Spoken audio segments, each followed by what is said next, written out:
Hello everybody and welcome to another episode of Alex's Afternoon Art Show. Today we are drawing Emma Frost and I'm going to be talking about effects, I think. Effects and a little bit of posing, as per usual.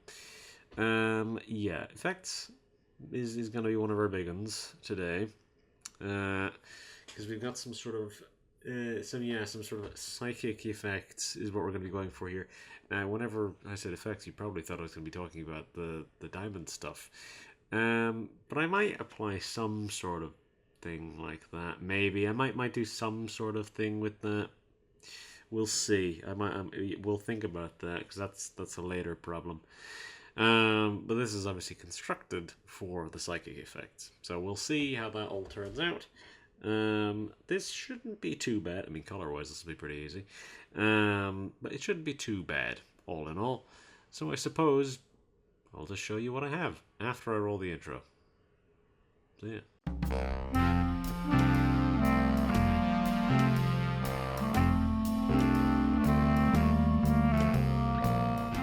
Okay, so this is what we have. Now, there's a few changes I'm going to need to make. For one, there's a few facial things which I want to alter. I feel like her face isn't quite right. I think I maybe need to bring in her jaw a little bit. Her jaw is like very wide. Her head just looks kind of a bit wide. I feel like I need to taper it in a little bit. I feel like it needs to come in a little bit. The chin is a little big as well. Well, the chin isn't actually the problem. It's just the jaw as a whole, I think. I think the jaw itself just needs to narrow in a bit more. The eyes I'm not too keen on. The eyebrows I'm fine with. It's just the eyes, I think. I need to make a change to the eyes. The hands I actually am quite happy with, especially given the fact that I had to draw them entirely by hand. It was surprisingly actually came out as well as they did. I think that her arm here, as compared to the side of her, like the sort of arch of her back here that you can see, doesn't quite look right. The sort of this sort of her kind of upper torso doesn't quite look right. I think it's mostly, again, the back is just a little bit too big, especially given the fact that she's sort of like leaning forward almost, especially given the way that the sort of the abdomen here sort of bends. It would sort of make a bit more sense if this tapers in a bit more. And yeah, again, as I say, it makes the arm look a little weird. The arm is a little thin looking versus how big the back is there. So that'll be something I'll need to change. But yeah, so I'll touch on the effect stuff later. That's more of it. I have done this sort of psychic wave effect here as a separate layer, so I can turn that on and off just for the sake of making my life easier. I'll leave it on for now just so that it's there, just so that it's obvious what I'm going to be doing. Truthfully, I actually don't think I'm going to change this at all, because getting those concentric circles was enough of a pain in the base sketch area that I'm just probably going to change the color of them later. And especially given that I just have it as a separate layer already, that makes my life a lot easier. So yeah. Design-wise, I tinkered around with a few different ideas. So this is something of a sort of... it's a blend of the kind of early 2000s kind of look and a few different things. Now, the cape, I was actually going to have fur along the edge of it, but the problem that I was having in my mind was the fact that it was going to be interacting with the hair here in such a way that it wasn't going to look right, I felt like. The idea that I had was I was going to have a fur lining along the top of it, and then you'd see that sort of falling down over the back. The idea being that it's a sort of a fur layer on the very top, that goes along the very top of the cape, and then sits in the and then stops in the middle of the back. Is sort of the range of it. Something so it still had the sort of, it still evoked that, and it still had the fur, but I chose not to include it ultimately.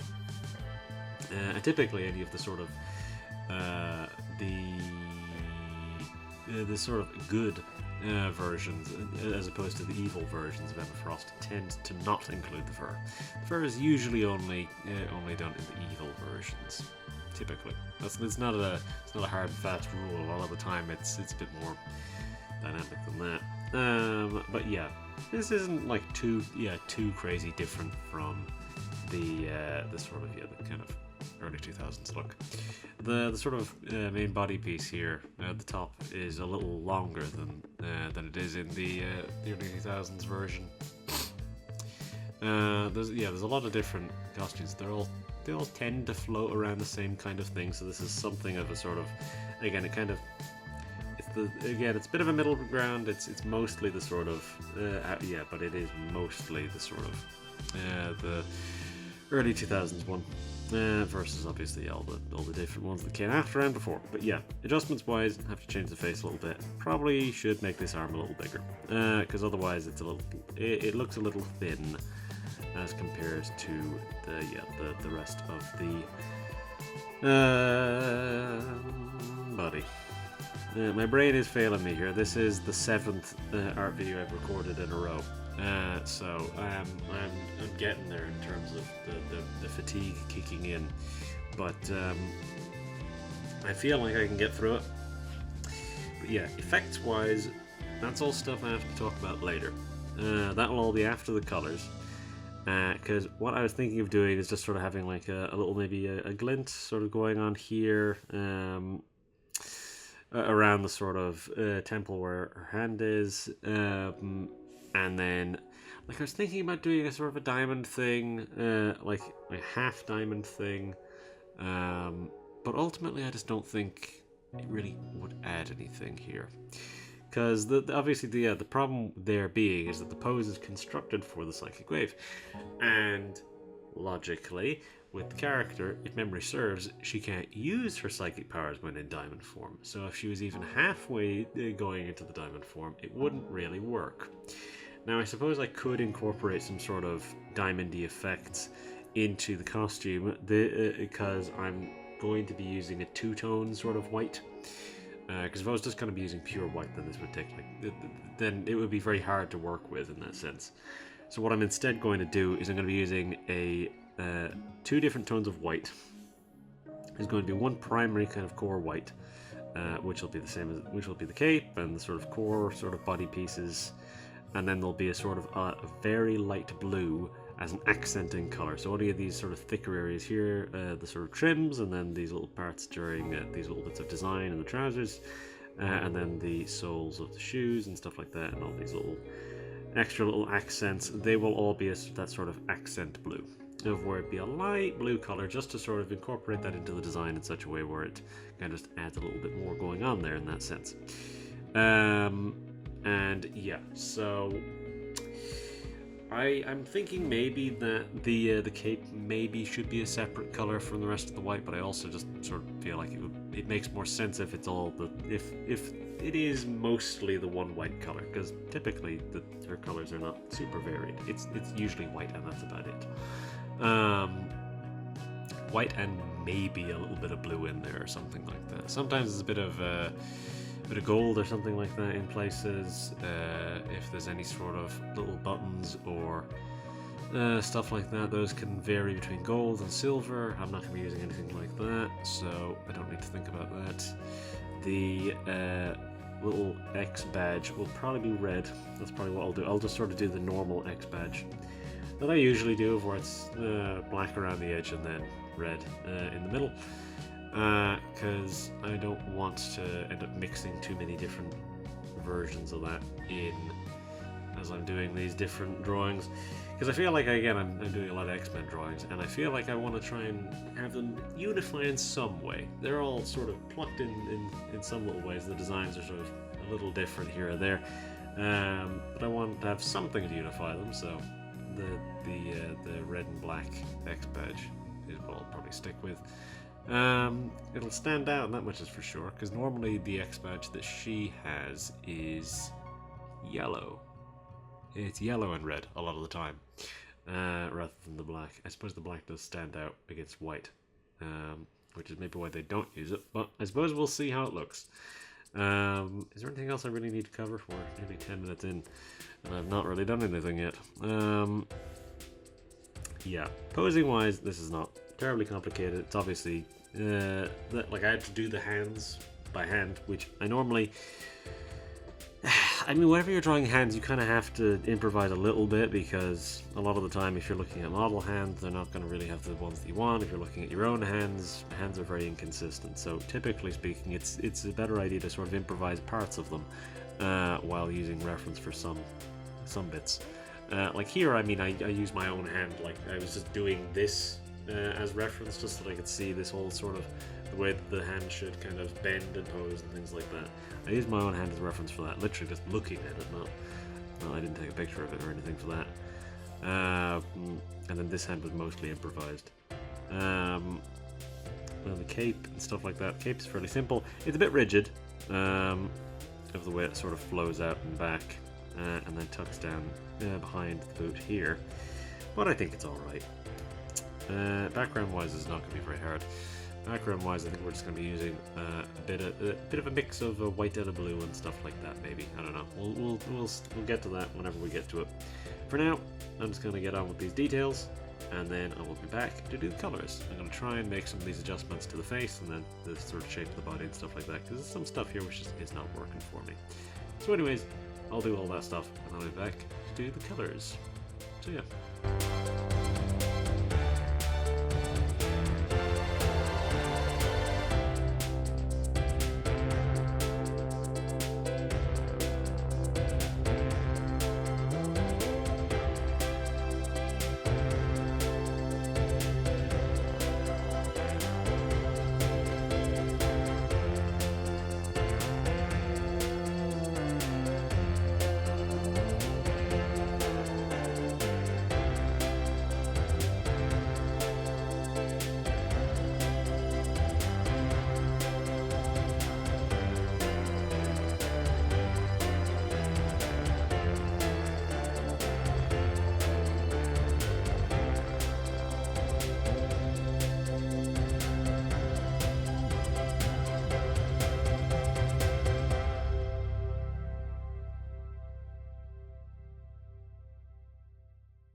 Alright, that's our details done. I didn't go for anything too flashy.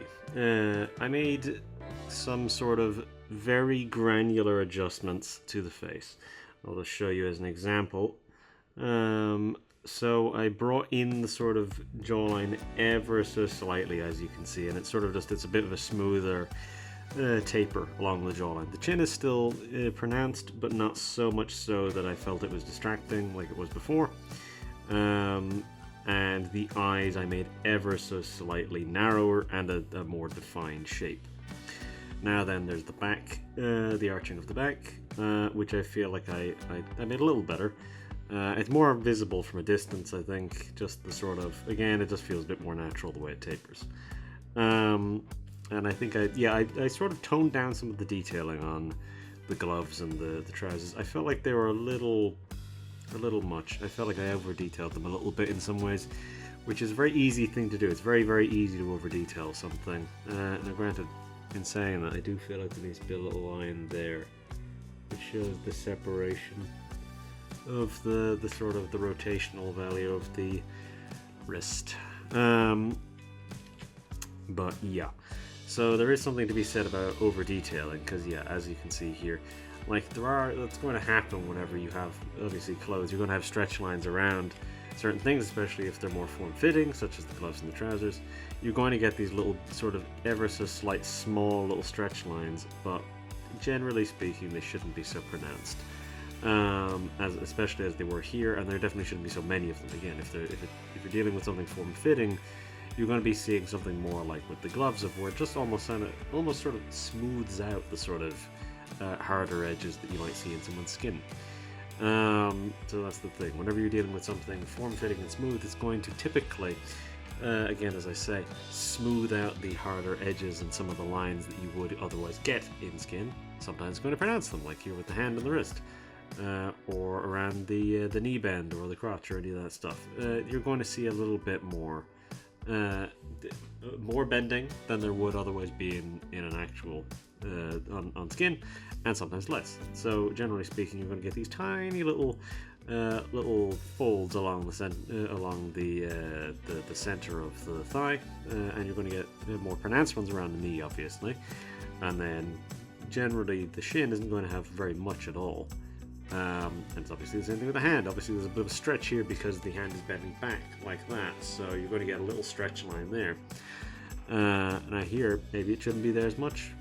However, there should probably be maybe a little bit more folding going underneath the palm, because now the hand is going like this, it's sort of leaning in a little bit, so you're going to see more folding happening there. And yeah, that's just something I felt like mentioning. Yeah, so now we have our colors. I'm still not sure what I'm going to do color-wise for the Psychic Wave. I'm still going to keep it as lines, so that way you're still going to be able to see everything underneath. It's not going to sort of conflict in any way. It'll just sort of be visible and prominent. I think, I'm actually thinking maybe blue would work, but it'll probably need to be either a much lighter blue or a much darker blue, because I'll need to think about what I'm going to do background-wise. Background, I'm not going to have it be white, but I'm probably going to have it be a sort of a soft gradient, a sort of a central. The center will probably be white, and then the outer edges might be darker blue. Just again, so that this is still visible, because the Psychic Wave does need to be visible, given that is sort of the point of what we're doing here. So yeah, color-wise, this shouldn't be too challenging. I already mentioned that I'm going to be going for a two-tone thing with our white. So there's going to be the center kind of core white color, which will be most of this, but then there'll be an accenting sort of light blue, which will sort of go along with all these very visible trims. Now again, I might put a sort of a diamondy effect along some of these elements, specifically the sort of trousers here. I think that would be an area where the sort of diamondy thing would make sense. Maybe you have a sort of a glint at the temple, just to sort of focus more of our psychic effects. Something like that, some sort of little glint or effect or a little spark or something, some sort of effect maybe. I think I might put there, but that will be a little later, I think. I'll do those things. The background will obviously be within this section, and then I'll have to think about how I'm going to do the psychic, how I'm going to rework the psychic effect a little bit. So yeah. I think that's everything I needed to cover. Yeah, I'm obviously going to have the little red and black of the button there. So Yeah, is there anything else I need to cover? I don't think so. I think we're probably good to just move on. Is there anything else I needed to say? No, I don't think so. Again, I already mentioned all the sort of like stuff that I had to do by hand with the hands. But yeah, again, with a glove, you're going to see some lines of the hand get kind of completely smoothed out, such as the individual little segments. Some of that's going to get smoothed out, like with the thumb here. Some of it's going to get more accentuated, especially whenever a finger's bending, or whenever the whole top layer of fingers is bending. That's going to pronounce as sort of a certain bend around the hand, and especially around the center of the palm. You're going to get more of that stuff because of how the hand bends. And even here, whenever there's a little bit of a pressure added, you're going to get extra folding than you would ordinarily get in the hand. I did also take in the shoulder a little bit because I felt like that shoulder was a little big. But yeah, I think we're good to go. I think I'm just going to carry on and do these colors, and then I'll be back to do the painted shading. And also that'll be where a lot of our effects will be too. So yeah, I'll move on.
Alright, that is our colors done, and I made the little adjustments to the psychic wave that I was going to make.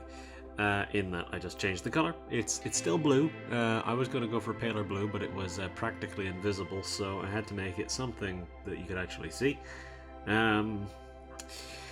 I was sort of thinking of adding a sort of maybe a rippling effect to it, to like a paintbrush, and then sort of maybe changing what layer type it is, something like that. Add like a sort of rippling over it, and then maybe change how that looks, so that it looks, so that it has like, yeah, sort of a kind of a rippling effect through the air. I might try that, and we'll see how it looks.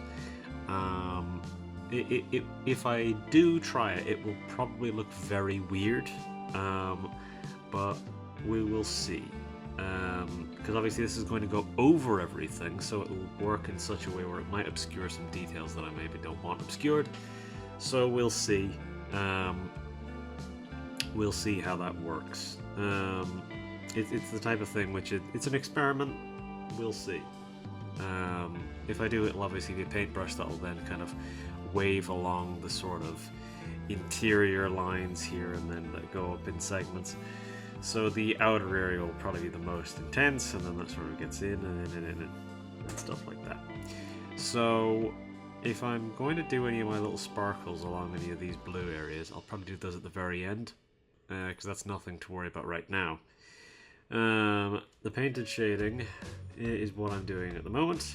I'm going to need to have a look at a color palette. Obviously something very kind of white and blue. I don't want to sort of suck the life out of this a little too much, because obviously there's a sort of a built-in contrast of the colors here, of the sort of a sort of warmer skin tone, and then the mixing of obviously pure white pretty much. And again, I don't want the white to sort of lose its sharpness. I don't want to dull it a little too much. So I'm probably going to go for a pretty subtle color palette, all in all. Nothing that's, again, too intense, but something that's visible enough to, you know, warrant its existence. So this is the thing. We'll see how this works. any of my sort of like diamonding or any of that stuff, that's for later. I'll do that once I get to the detailed shading. But we'll see about this rippling. We'll see if I can find a way of making that work, because I'm curious to see if it'll do anything. Because I just sort of feel like I need a little something to this psychic wave. I think I need to add a little bit more.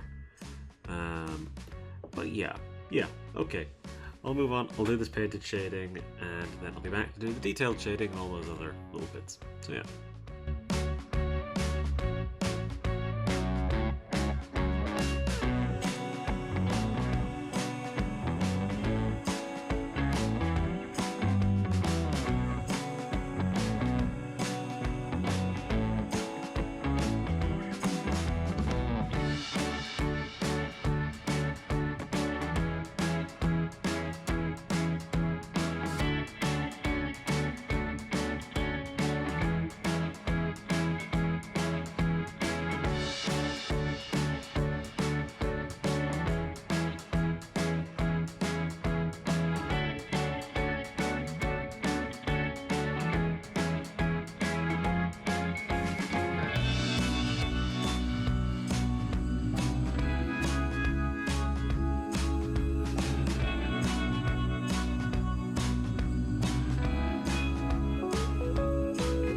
Alright, we're in the home stretch now. That is our painted shading done.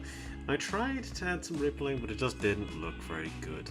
I think the psychic wave will sort of get emphasized by a lot of our stuff with our gradient map, because our background will probably get a little darkened by it. Or who knows, the psychic wave might get darkened, who knows. Either way, it'll be a bit more visible, I think, in the end. And failing that, I can always just make the background a little darker. So yeah, largely I don't think I'm going to go too crazy with the detailed shading, but I am going to add maybe a few little bits of sparkling and stuff like that to the to these light bluey areas. Well, the ones which are more in the light, I think I'll add a bit more sparkling too. Stuff like that might add a little glint at the side of the head, just to sort of emphasize that sort of the psychic stuff. Something a bit subtle. But yeah, I think that's just something I'll try and intersperse those little tiny elements in, so we're getting a little bit more of the sort of that we're selling some of the effects a little bit more. Because again, currently this is all we've got in terms of effects, and I want to add a bit more to it. So, anyways, I'll get on with this. I'll do these details, and then I'll be back to wrap everything up. So yeah.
Okay, so that is all of our sort of final touches done, basically. So yeah, with detailed shading, I used a lower opacity. So I didn't mention that before, but that's what I did with the painted shading as well. I used a much lower opacity. I would normally do 70%. I did 50% on the opacity for the painted shading, and I would normally do 30% on the detailed shading, but I did 20%. So largely I've gone for much subtler shading on a lot of this, which is a thing which I've been sort of experimenting with here and there a lot recently, but I think it kind of adds to the effects a little bit, especially given that the sort of focus here is, again, this is sort of a problem whenever you're dealing with the primary color being white, is that you're going to be lightening things quite a bit when you're using it predominantly. For example, the gradient that I've set up here is pretty close to the colors that we're already dealing with, of where it's just blue to white. I had to darken that blue quite a bit just to sort of even get the shadows back, because again, like, let me look at this just in normal and at maximum. So this is the thing. The irony here is that this does actually end up looking kind of like diamond form in the end, whenever you leave it like this, which I suppose is appropriate. But the problem is you don't want it to look like that. So you look at it in soft light. Okay, it's a little, it's more subtle. You look at it in overlay. It's still a bit too much. It's a matter of fact, overlay is more intense than the normal, which is unusual. But you don't want it to be too intense. So I want it to be subtle. So I then set it to 65. Which again, it's still very present, very visible. It still sort of lightens up everything. It sort of unifies the color palette a little bit more. But I suppose while we're here, I may as well talk about some of the other background stuff, because I don't think I'm going to be changing that color palette really. So I already showed the color palette being that, yeah, it is, it's just a sort of a pretty standard blue to white gradient. So background stuff. So they're not even background stuff, just final touches. So let me just talk about the sparkles I added to these light blue areas first. It's a bit kind of, again, every time I use the sort of sparkling effect, I often find that it's a bit kind of shaky in terms of quality, but whenever you're seeing it sort of in bigger picture, it looks pretty good. I think, at least. I think it looks a lot more, a lot better in sort of direct lighting, or not in direct lighting, but in indirect viewing. I think it actually looks a lot better that way, especially when we're seeing it here, and you're seeing it here, and here, and here, and you're seeing just all these little sort of little glints and sort of sparkles and stuff like that. And I think it does definitely add something. Even though maybe technically speaking it should actually be on the other side, like these glints should be over here where the light line is, but I don't know. I think it looks better whenever it's being hit by the soft light. Maybe it just looks a little bit more appropriate to me. And so then to amplify the sort of psychic effect, I added in the sort of sparkles here, the sort of bluier ones, that come from the temple, and that sort of then sparkle out. Initially it sort of looked like a sort of a lens flare effect with the way that the sort of rings are here, but I think it kind of has a bit of a two-pronged effect of where it ends up looking like sort of like, yeah, like sparkling snowflakes or something like that, to that effect. Sort of just glittering out into the distance, but it also does somewhat look like the psychic effect that you used to get in a lot of the older X-Men comics, of where it was a sort of almost again like a lens flare was how they would draw it, of where it'd just be a sort of a white streak from the side of the temple. And sometimes they would really stretch it if it was to look more intense. Sometimes it would be a bit of a globule, it wouldn't necessarily be a streak, but I always remember the streak is how I remember it looking. But yeah, so then we get our gradient map, and now again some of this stuff does get a little lost, but I think it's actually fine that this sort of then streaks into the background. It sort of blends in that way. But granted, this is only our first gradient map, so we do have two more of these things to do, so I'll do those while I'm talking here. So, you know, truthfully, I might actually end up using more, because our luminosity is obviously going to make things much brighter, which we don't necessarily need it to do that much, so we're only going to set it to 10%. And I'm curious about what the color burn is going to do. Color burn is darker, or it's deeper. Color burn is a bit deeper. So we're going to add this as like I think actually I'm going to want this at like 25%. Which is unusual. I wouldn't normally put color burn that high, but it accentuates some of our shadows here that would otherwise be getting lost. It's subtle. It is actually quite subtle, but it just adds that sort of little bluiness, and again, very much with the sort of rings, that look a lot more visible to me. Again, it's not amazingly visible, it just sort of adds, redarkens some of our lines, because our lines get a little bit brightened a little too much here. I'm curious. Let me turn that off for a second. Or what if I put it underneath everything? It's even darker. I think it's fine to have that over everything. What if I grab the luminosity and put it over everything and whack it up just to see? What is that? Weird. Well, I think we want that low anyways, because lower it just sort of makes very little difference, but the shadows are bluer whenever it's above everything, and they're grayer whenever it's below it. You know, put it above. I want the shadows to be a little bluer. that versus the original. It is funny how much brighter it is. And that's kind of what you end up with when you end up using a lot of gradient maps like this. It sort of brightens, can brighten things. That's what happens when you use lighter gradient maps, is it tends to brighten things. But yeah, it's funny. It's funny. Because yeah, whenever you turn off the soft light, it does end up doing stuff like that. What if I added another gradient map? I'm curious to see how this works. What if I had a light in there?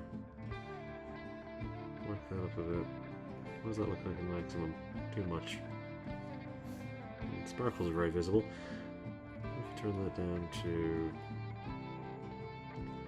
30%-ish. No, we don't need anything brighter than that. We don't need anything brighter. Right, okay. So that's that much done. Now I'm curious to see about how texturing this is going to work. Because, yeah, I'm going to grab my texture here and see how that looks over everything. Because generally on a lot of these brighter ones, it can be a bit of a gamble. Sometimes the texture looks pretty good whenever it's more present in the sort of lighter colored ones. Sometimes it can be a bit of a hindrance. Because the texture normally brightens everything a bit.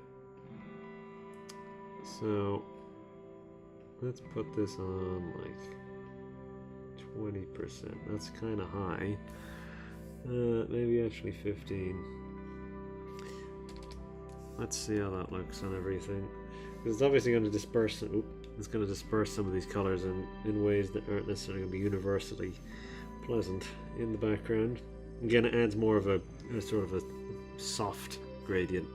It makes the sort of way that the background blends look a little bit more natural, because otherwise it's fairly kind of uniform in such a way where it's not very natural. And much like normal, it doesn't really hit the character very much, just sort of brightens up some of these areas. We don't really need it to do much for us now, so truthfully I think I'm going to set it to 10% and leave it there. Because we don't need the texture to do very much for us here this time. It's not like we're dealing with a really dark gradient map or anything like that, where it would really require a lot of texture to sort of brighten things up. So yeah, I think a sort of subtler texture works here, where you don't really need it to do very much work at all. I think, yeah, whenever it's subtler, it just sort of works a little bit better.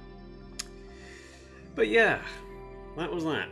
So I think I got a lot of effects in there anyways, with the sort of glinting and the psychic wave and stuff like that. I talked a very little bit about the posing, but all I really had to say about the posing was sort of the hand stuff, and yeah, that's something which I've been doing a lot recently, is a lot of little hand stuff, because hands can be a bit tricky. So again, the trick to getting better at doing something is just keep doing it. So if there's any particular thing that you draw that you feel that you're weaker at, keep drawing that thing. You just focus on it. You just draw more of it, and eventually you'll get better at it. You keep drawing it. You sort of have a bit of a, how do other people do it? Read about how other people do it. Watch other people do it. See other people's work.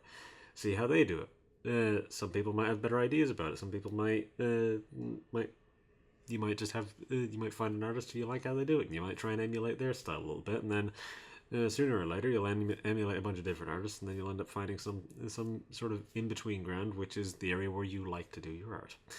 And then obviously, about 5-6 years later, you'll end up realizing that you don't really like that all that much, and you'll completely change your art style, and then that's how that thing works. But yeah, it's good to manage your inspirations. Don't take too much inspiration from one place in particular, because otherwise that's how you end up with plagiarism. But anyways, I digress. Is there anything else I really need to mention, aside from any weird little tangents like that to go on? No, I don't think there's anything else I really needed to cover. I got through all the effect stuff. I'm kind of I'm quite happy with how all the effects came out.